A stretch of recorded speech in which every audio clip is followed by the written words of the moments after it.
Good morning. Welcome to Bellingham Unitarian Fellowship. I'm Reverend Paul Beckel.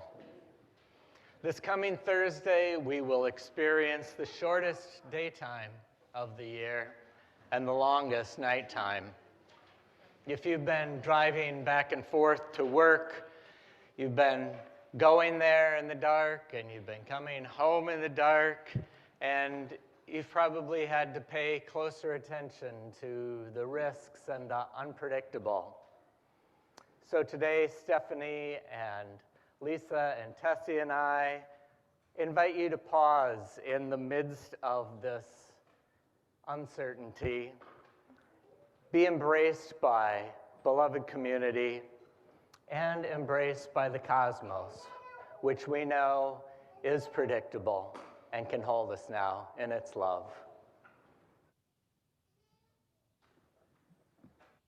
Good morning. I'm delighted to be part of this service this morning.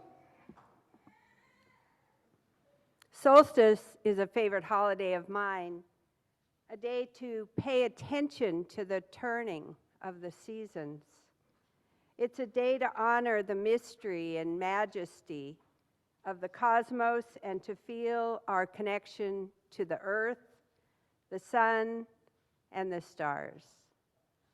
What would it mean to call solstice a holy day? A day to pause, to set doing aside, and find some way to be present in and with the natural world. During our service today, I invite you to consider what solstice means to you and how you might celebrate it.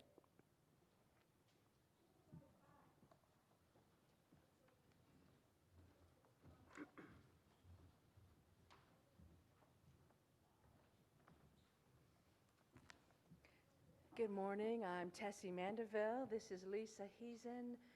We have the joy of being here with you and helping lead some of our music this morning. And we're going to do it in Taizé style, which is where we choose these really short chant-like songs that we sing at least 2, sometimes 3, sometimes 4 times in a row. So if you don't know it, you don't have to worry, because you get more than one opportunity to learn it with us here today, and the lyrics will be on the screen. Our first one is called Come and Find the Quiet Center.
for our chalice lighting, I'm going to read A Prayer for Sacred Pauses by Molly Reamer.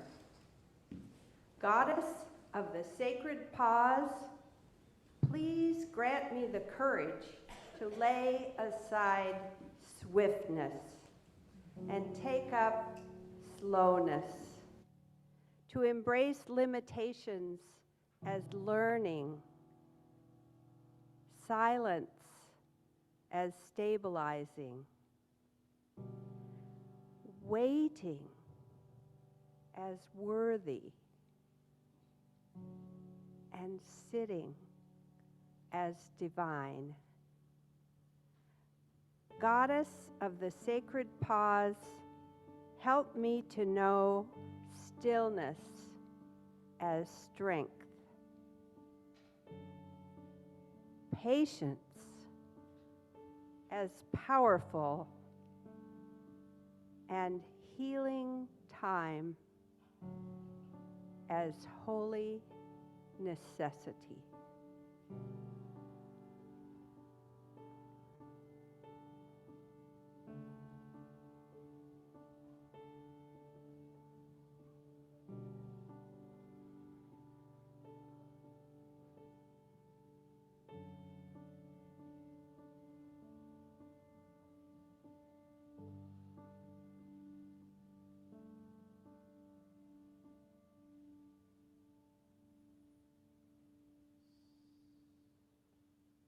If you join me in reciting our covenant.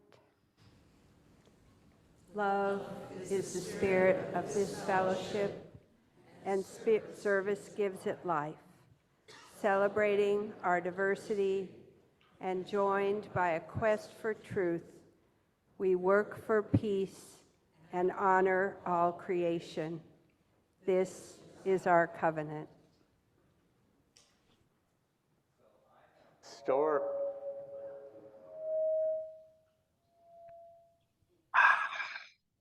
have a story for all of you this morning, and it's about the sun, because you've probably been wondering a little bit about the sun. Maybe at supper time you've noticed that it's already dark, and it used to be that the sun didn't go down till after supper time. So this is a story about the sun and why that seems to happen. So it was the end of the year, and the sun was just so tired all year round. It had been shining brightly for everyone and warming everybody up. And the sun's warmth and light would feed the plants. Plants would grow.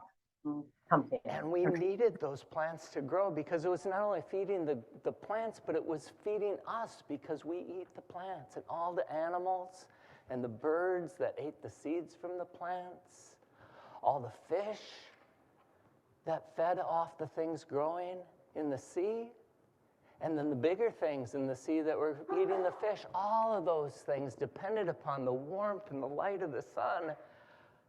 And so the sun was like, oh, I'm doing this all day long. And not only that, did you ever notice that we're stuck here on the ground, we don't float away? That's because we're spinning around, and we're spinning around the sun, and the sun is holding us down. Imagine holding a whole planet in all year round. The sun is working so hard holding it all together. Centrifugal force, yes. You got it. You got it. And the sun was so tired it could barely make it up in the morning. And so the days grew shorter and the nights grew longer. And sometimes in the morning the sun didn't want to even get up, and the days just seemed to pass by so quickly. So the nighttime and the darkness really felt sorry for the sun. And it said, come, child, come rest in my arms. This is what the nighttime said to the sun, because the nighttime said, you were born out of me. Billions of years ago, you came from me.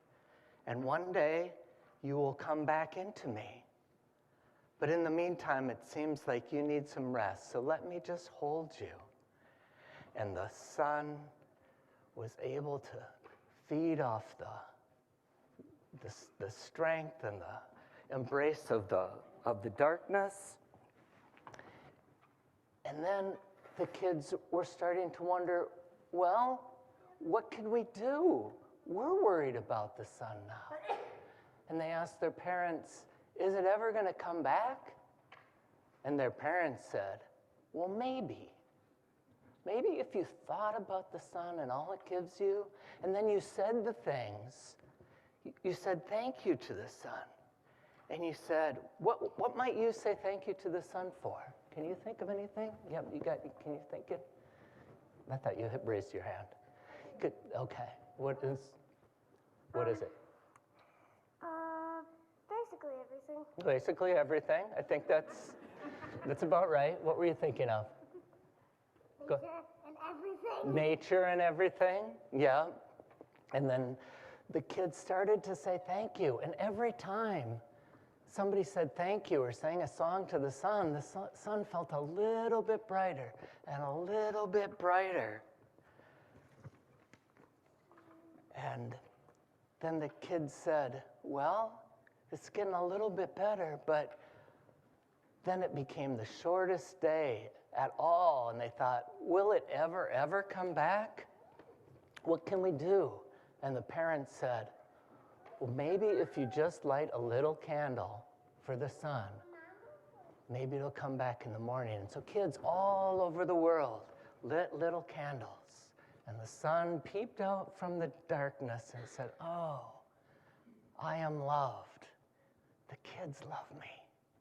And it had the courage to kind of take in that light and warmth from all the candles. And when the kids got up, they went to see. Do you know where the sun comes up in the morning? It comes up right over there in the east. And so the kids got up and they looked to the east. And the sky went from really dark to kind of a dark blue, and then it started to get a pink. Have you ever seen the sunrise like that? And then it started to get golden, and then it came up and up. And the children greeted the sun, and they danced, and they sang, and they said, thank you, thank you. And the night let it go, and the sun found new strength, and the sun was born again to come back for us for many more long days and nights.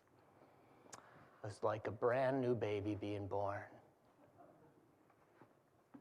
And that's not going to happen quite yet. It's going to be a few more dark nights until that happens.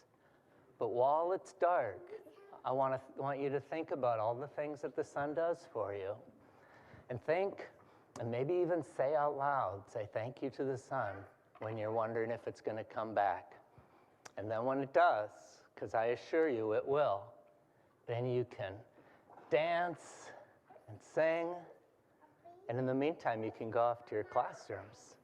And you can still dance and sing. And on you go.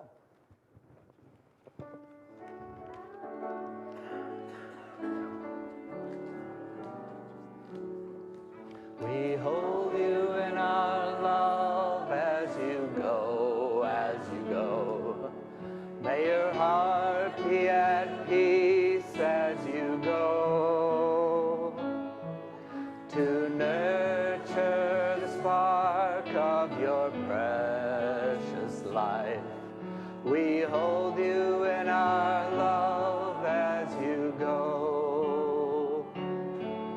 We hold you in our love as you go. May your heart be at peace as you go.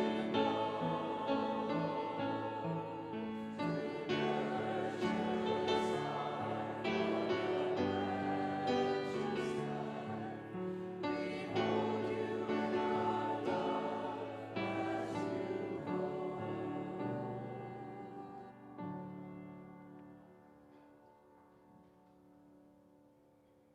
love as you go. So as Tessie noted, today's service is a little bit like our Taizé services, which happen in the evening, in the dark, with some candles and chanting. And we do this every first Monday of the month. So please come and join us on Zoom or in person.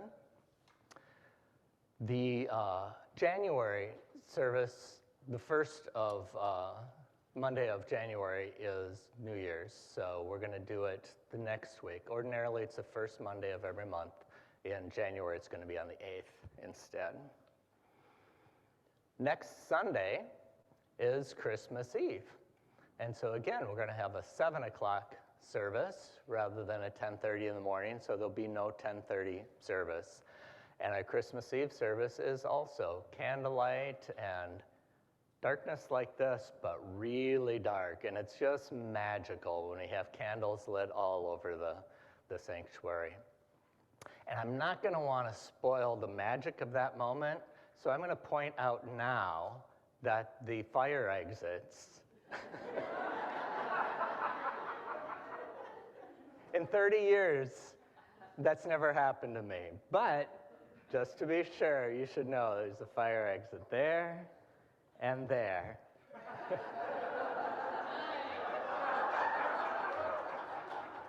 Not there, you don't want to go back into the building when it's burning. And not there either, because that's locked. So let's see what else. If you are with us on Zoom today, please stay afterward, and your microphones will be turned back on, and so you can chat and greet one another, meet the new people. If you're here in person, please come downstairs for coffee hour. If you're new and you have the nerve to let us know you're new, and maybe want a little orientation or greeting, take a red coffee cup, and then we'll know that. There are many of you who are new, and you might think, oh, I'm the only one, but the odds are you're not. And so even if you've been here for 5 years, if there's somebody who's been here for 4.5 and you haven't met them yet, or someone here for 20 years and you've only been here for 7, meet them. I want everybody in this congregation to know everybody else, and it creates a wonderful feeling of community.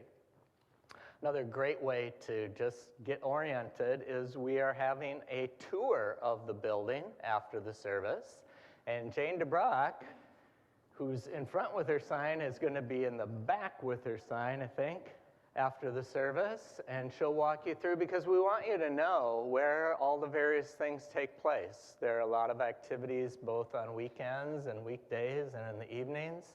You can find these things in our midweek update, which is on our website every Wednesday evening, and you can either go to the website to find the midweek update, or you can subscribe there, and we'll have it, and we'll send it to you by email every week.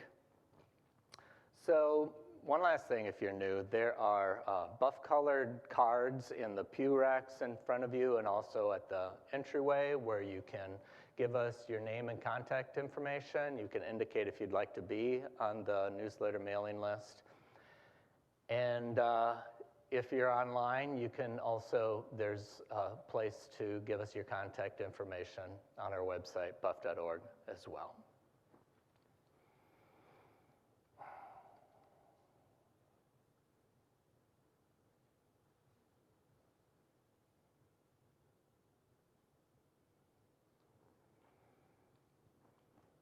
A story is told of some 19th century first world explorers who conscripted Aboriginal people to carry baggage for them on a long expedition. After traveling hard day after day, the porters stopped. They did not seem to be begrudging. They were not obstinate, but they would not proceed. The explorers were dumbfounded, but finally received an interpretation. The porters say that they have come so far, so fast, that they must stop and wait for their souls to catch up to them.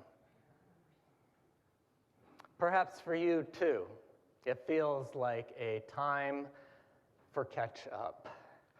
Trouble is this uneasy feeling of needing to catch up can instead drive us to push even harder so we can catch up, to extend ourselves further and further from what might better sustain us.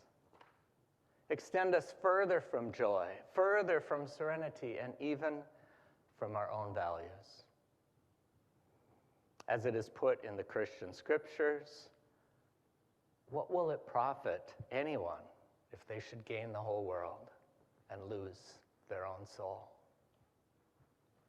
So let us make this a time of a sacred pause, just for now.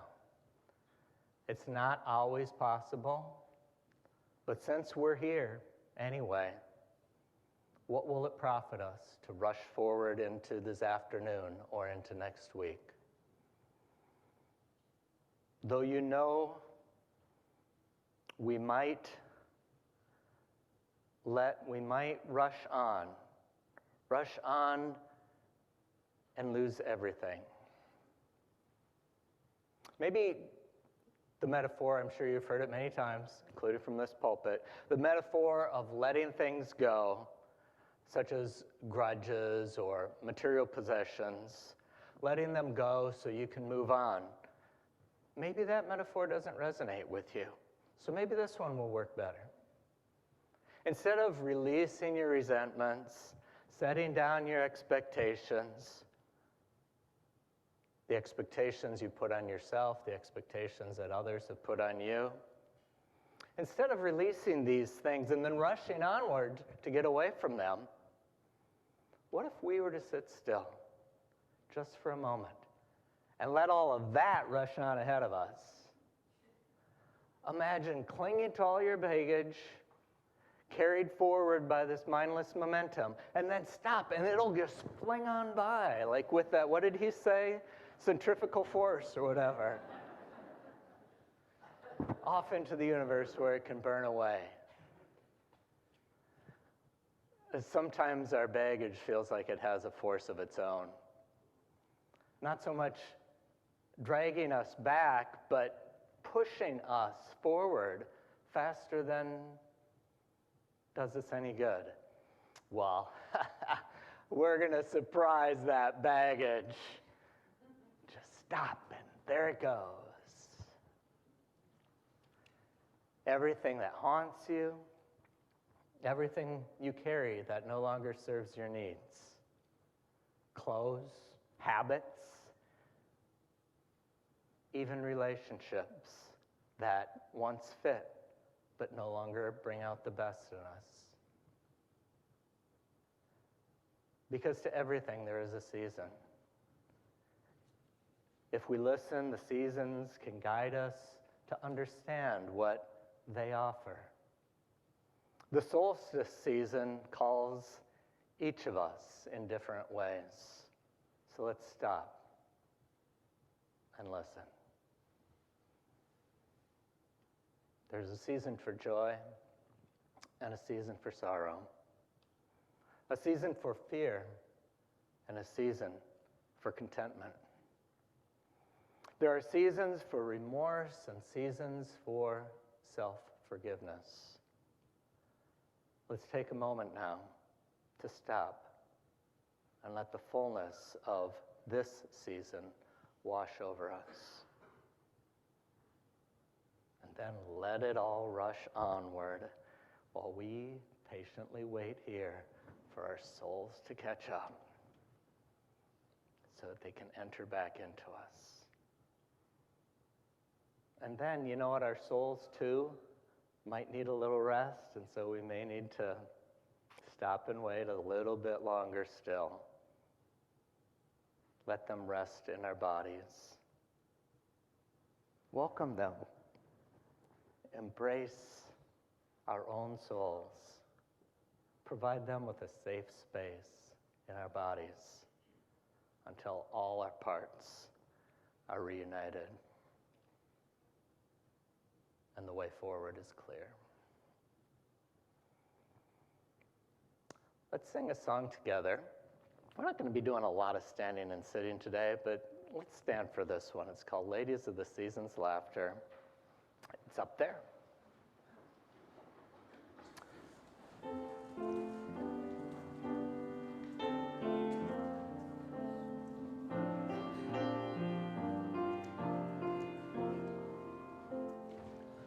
Lady of the season's laughter, in the summer's warm near, when the winter follows after, teach our spirits not to fear. All us in your steady mercy, Lady of the turning year.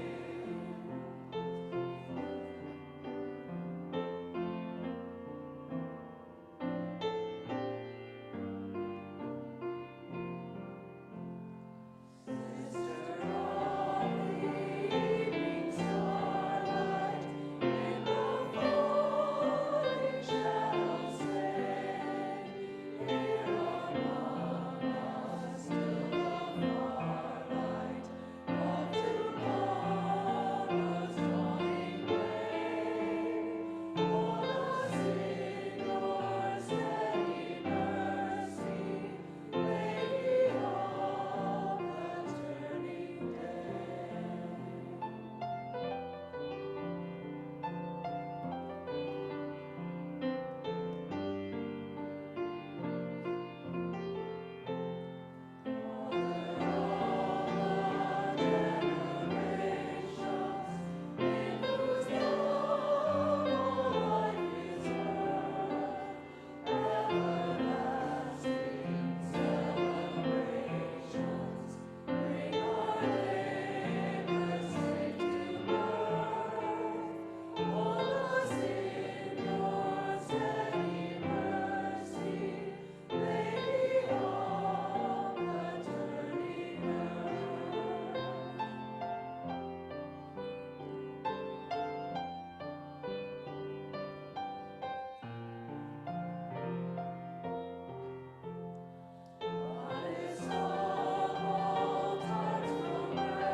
Please be seated.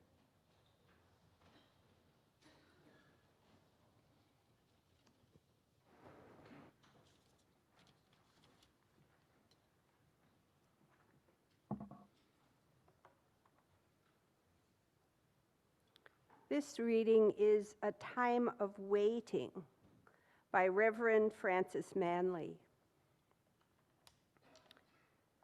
This is the time of waiting. This is the time of darkness.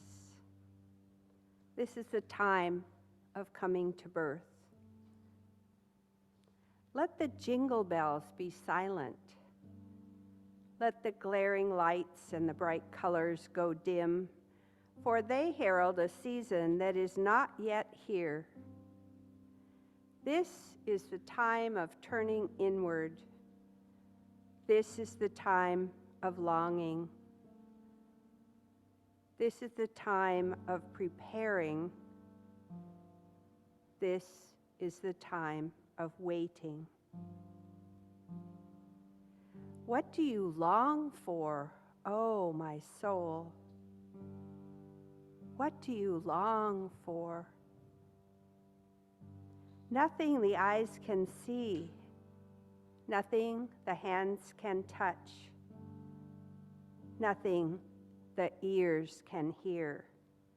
What do you long for, oh my soul? Where will you find it, oh my soul? Where will you find it? Deep, deep, deep down in the dark, in the silence, beyond all words, beyond all thought. It will find you, O my soul. It will find you when the time is ripe, when you have given yourself to the dark, to the silence, to the waiting. This is the time of waiting. This is the time of darkness. This is the time of coming to birth.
In our Hebrew scriptures, there's a book of Psalms, which are songs of lament, songs of praise, songs of thanksgiving.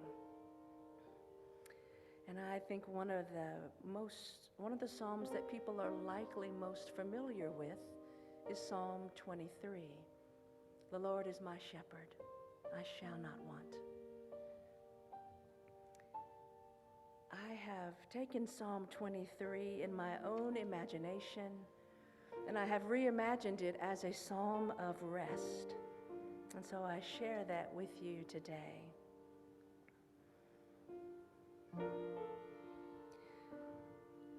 Time is my companion, I shall not rush. She lies down with me in green pastures. She rests with me beside the still waters. She refreshes my soul. She accompanies me along all paths, for that is her nature. Even when I walk through the darkest valley and my fears threaten to overwhelm me, you are with me. Your gentleness and compassion, they comfort me. You sit with me at a comforting meal in the midst of great challenges. You tenderly caress my body. My heart overflows. Surely, surely, surely your kindness and love will embrace me all the days of my life, and I will make myself at home with you forever.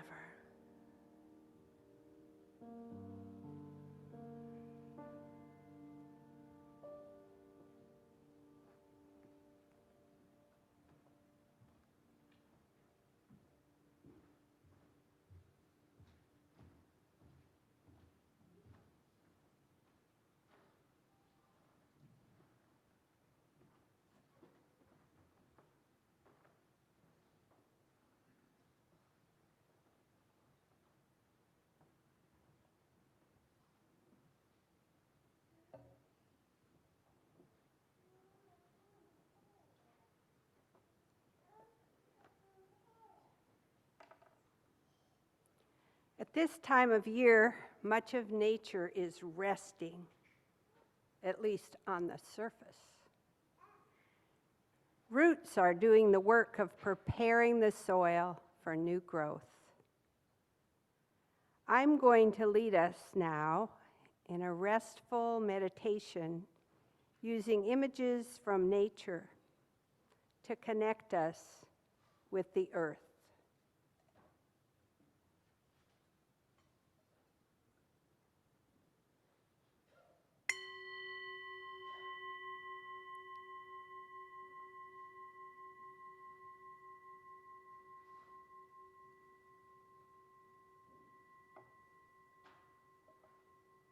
As you are comfortable, close your eyes.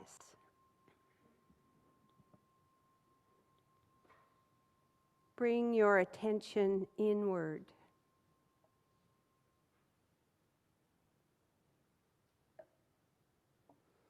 Take a few conscious breaths at your own pace.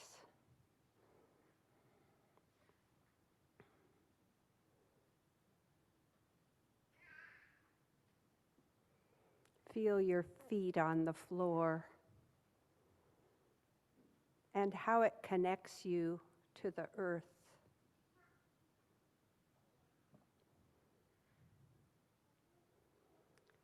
Feel how you are held by gravity right here, right now.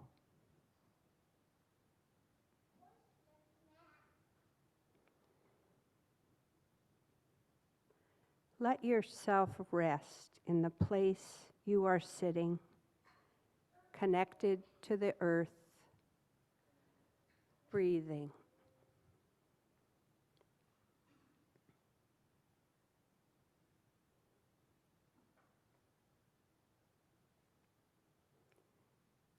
In your mind, look around the natural world.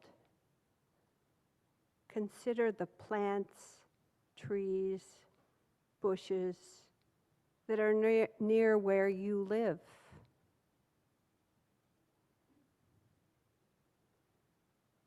Pick one, a favorite maybe, or something that catches your attention. Take your time.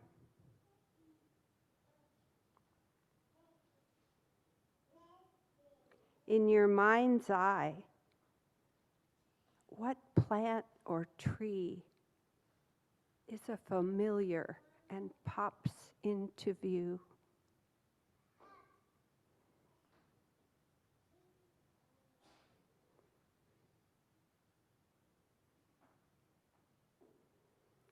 What is happening to that plant or tree in this season?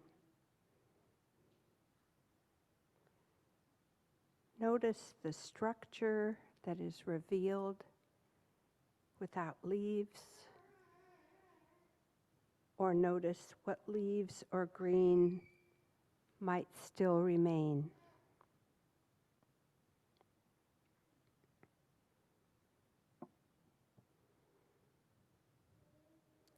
If you can't picture something, then bring your attention to the image on the screen. A sacred sequoia tree, or the altar here at the front of the sanctuary.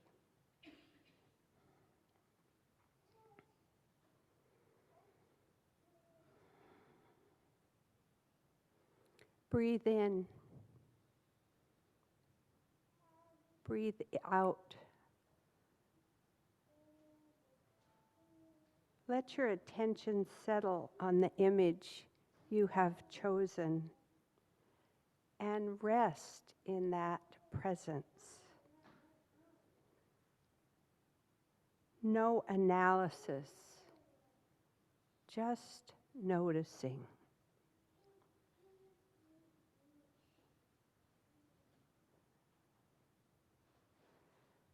Allow winter images from nature to come and go in your mind, in your memory, in your imagination, without grasping. Just notice the natural environment that is in the winter. Andrea is going to play some gentle music for you to have this time of rest with this natural being.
Gently bring your attention back to this room, this time together here in community.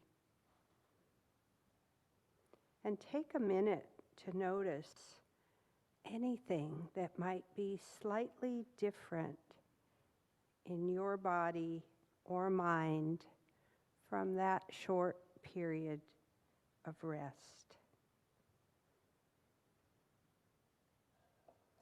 Thank you for giving that to yourself.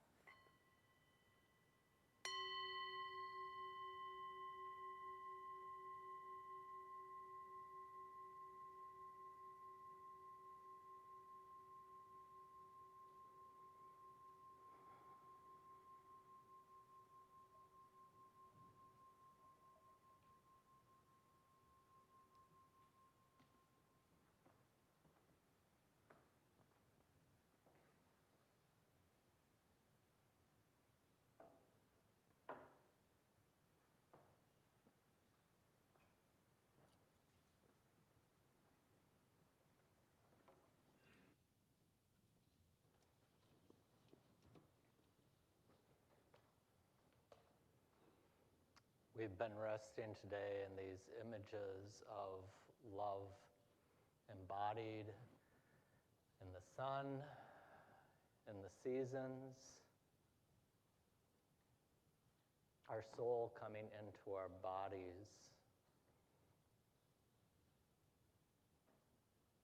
And another embodiment of such love is community.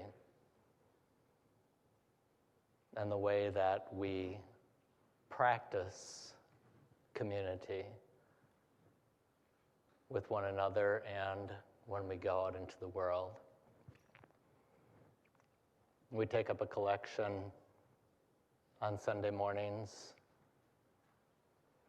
Our contributions to the congregation is one way of embodying community.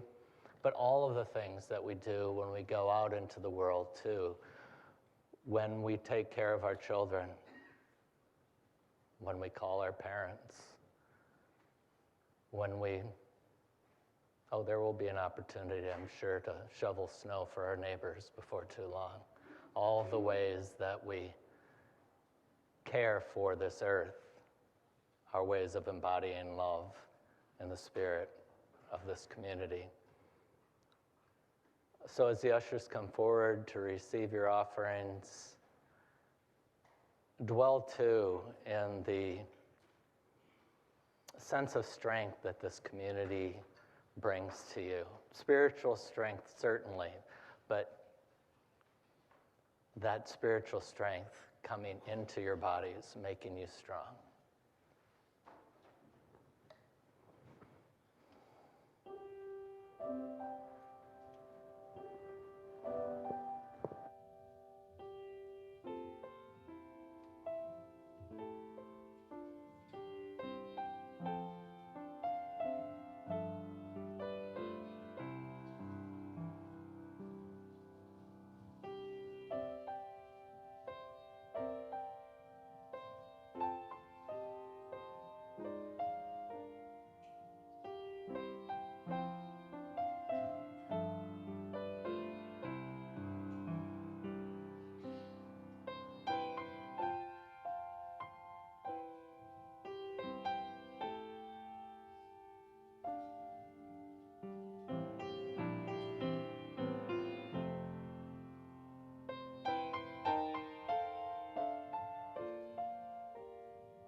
Another psalm. This is Psalm number 139 from the Hebrew Scriptures. Holy One, you knit me together in my mother's womb. I was not hidden from you when I was made in secret, intricately woven in the depths of the earth.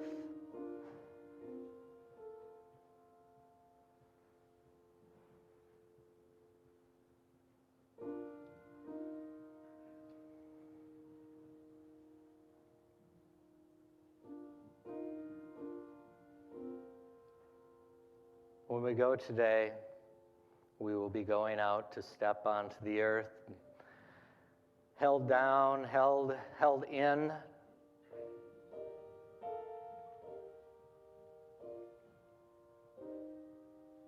woven together in the depths of mystery.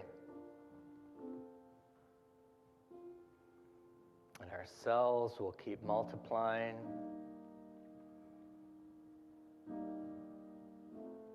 Our organs will be doing their thing,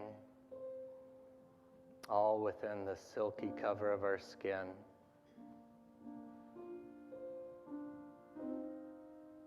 Wherever we go, let us go with reverence for these gifts, these bodies, whatever their ages, their shapes, their abilities.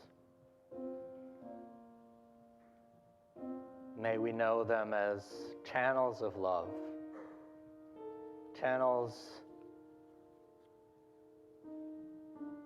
through which love passes through us into the world, into each other. May these bodies bring the world to life.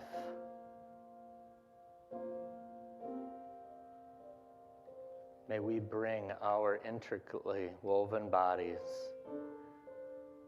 into the world with sacred caretaking,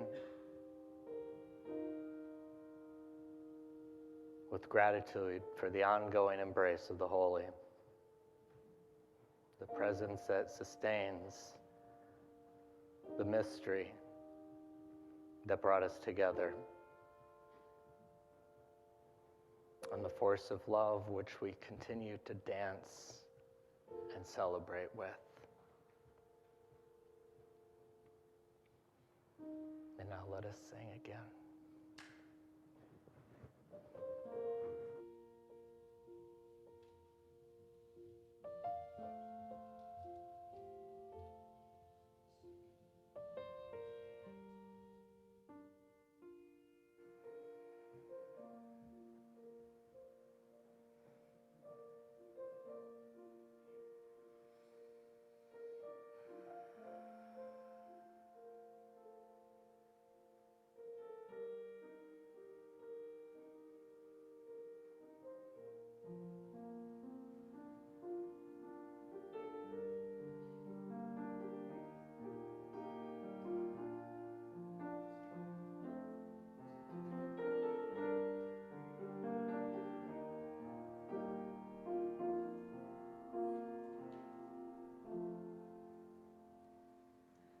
Let us go, go in peace, go in kindness,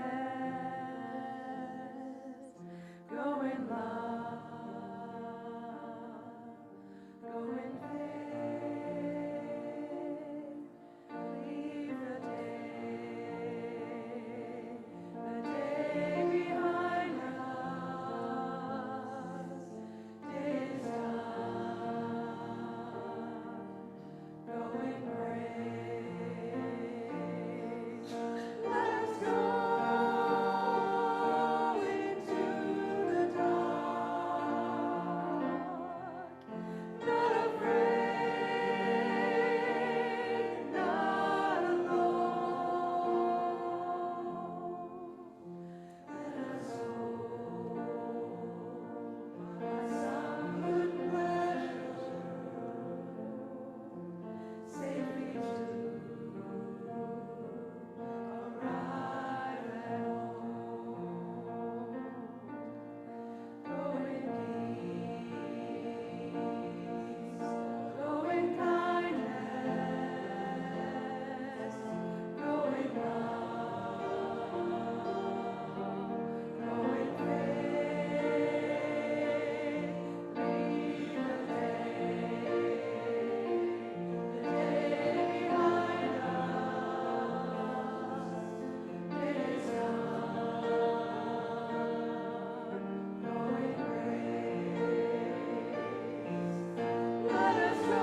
And let's create our own orb now, circling round for freedom. Probably need some concentric circles. We can imagine ourselves, the orbits that the sun holds together for us.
Hello. Hello.